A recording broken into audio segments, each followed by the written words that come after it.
acuerdo comercial con Estados Unidos preocupa a los sectores agrícola, porcícola y avícola, pues señalan que existe una desventaja frente a los productores norteamericanos que reciben hasta 40.000 millones al año de subsidios.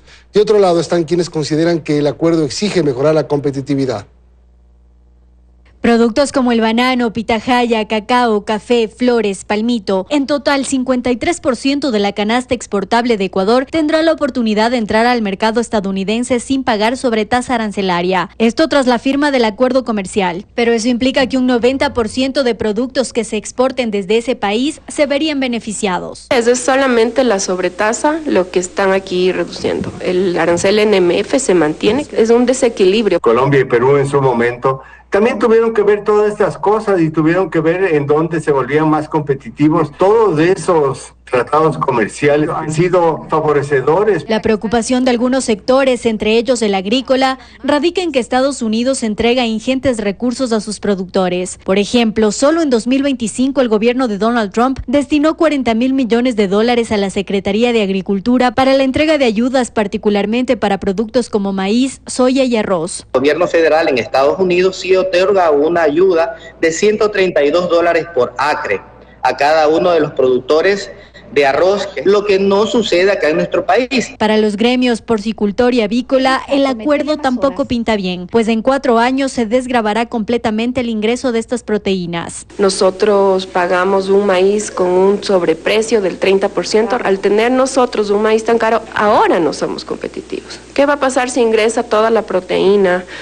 Hablo de carne y pollo, con todo el tema de subsidios que tiene Estados Unidos. Simplemente van a acabar con la industria, no vamos a poder competir. Rodrigo Gómez de la Torre, presidente de la Cámara de Agricultura, señala que si bien hay desventajas, Ecuador sí puede competir, pero para ello se requieren algunos cambios a la interna. Bajar la sobreregulación que hay normativa en el Ecuador para poder producir de manera más fácil, reducción de costos de producción. Detalla más bien otras alertas. Tiene una cláusula en términos geopolíticos con respecto a que Estados Unidos considera que el Ecuador está con ciertas condiciones comerciales con países que Estados Unidos considera incómodas, pues podríamos tener inconvenientes. Así, el acuerdo con el principal socio comercial de Ecuador no es del todo cómodo. Belén Merizalde, Teleamazonas. El alcalde de Guayaquil, Aquiles Álvarez, suma una tercera orden de prisión preventiva. Así lo dispuso este lunes un juez de San Borondón en el marco de un nuevo proceso de investigación, esta vez por haberse retirado el grillete electrónico. Al segundo intento, finalmente se instaló. Fiscalía formuló nuevos cargos contra el alcalde de Guayaquil, Aquiles Álvarez, esta vez por incumplimiento de orden legítima de autoridad competente, a propósito de la investigación que se le abriera por el retiro del dispositivo de rastreo electrónico. Medida cautelar que Álvarez debía cumplir mientras se lo procesaba por el caso AAA. Al momento de su detención, como se evidenció en videos y fotografías, Álvarez no portaba el dispositivo, lo que advertía para entonces un cambio en las medidas cautelares que debía cumplir, pero no solo eso, sino también el inicio de otro proceso judicial en su contra. Este lunes por la tarde, el juez de San Borondón, Ítalo Zambrano, convocó la audiencia de formulación de cargos luego de un intento fallido el pasado viernes, que le valió una sanción a la abogada de Álvarez por su inasistencia. El magistrado acogió el pedido de la fiscal Lisette Barragán y ordenó prisión preventiva contra el alcalde Aquiles Álvarez, quien suma una más, pues se dispuso la misma medida para los casos Goleada y AAA. Investigaciones por las que se mantiene recluido en la llamada cárcel del Encuentro en Santa Elena. A decir de Fiscalía, se investiga la presunta manipulación del dispositivo electrónico. Por este caso, Álvarez podría afrontar una pena de entre 1 y 3 años de prisión, mientras afronta otras 2 por presunta comercialización irregular de combustibles y por delincuencia organizada con fines de lavado de activos. En ambas de por medio, penas privativas de libertad más duras. En el primer caso, la audiencia de juicio se retomará este sábado 21 de marzo. En el segundo caso, aún se espera que se reinstale la audiencia de revisión de medidas. Carlos Acoto, Teleamazonas. Mañana la Asamblea conocerá el informe para segundo debate del proyecto de ley reformatorio al sistema penitenciario. Entre los temas destacados está la obligatoriedad de que los presos trabajen y que policías y militares de servicio pasivo puedan formar parte del cuerpo de agentes penitenciarios.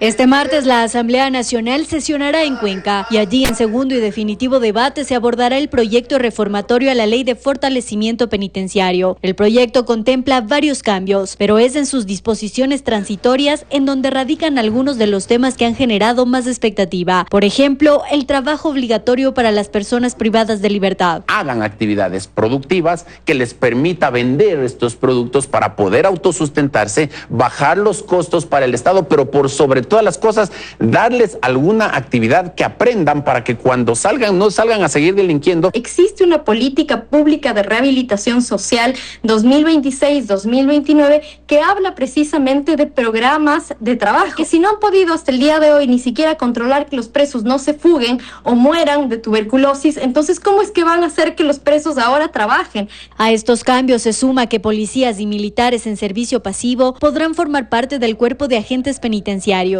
Por esta vez, para cubrir el déficit, se hará ese tema y de esa forma vamos nutriendo las capacidades. El déficit de agentes penitenciarios es de más de 10.000. Actualmente hay 2.600 agentes, 800 por turno para 40.000 privados de libertad. Según recomendaciones de las Naciones Unidas, debe ser al menos 10-1 en privado de libertad de mínima seguridad. Privados de libertad de mediana seguridad tiene que ser de 5 a 6 privados de libertad para un custodio y privado de libertad de alta o de máxima seguridad, la relación debe ser 1-1. Pero los agentes penitenciarios dicen no estar de acuerdo con el ingreso de policías y militares y explican sus razones. Con ese dinero yo puedo contratar a 5 agentes de seguridad penitenciaria tercero, que es el grado más bajo con el que se ingresa al cuerpo de seguridad. Necesitamos gente operativa que venga a hacer el trabajo de campo.